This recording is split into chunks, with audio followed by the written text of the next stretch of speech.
বিসমিল্লাহির রহমানির রহিম। আমি এখন উত্তরা ৯ নম্বর সেক্টরে আছি।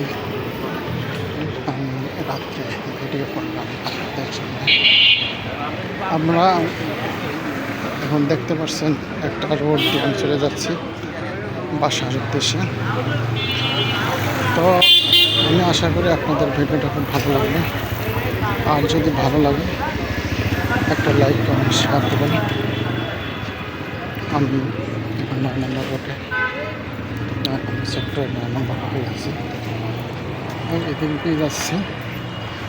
হ্যাঁ, মোটামুটি একদম রাস্তা ফাঁকা, ২-১টা গাড়ি দেখা যাচ্ছে। হ্যাঁ, এই পর্যন্ত খুবই মনোরম একটা দৃশ্য, যেটা দেখলে মনে আনন্দ শান্তি চলে আসে। আল্লাহ হাফেজ।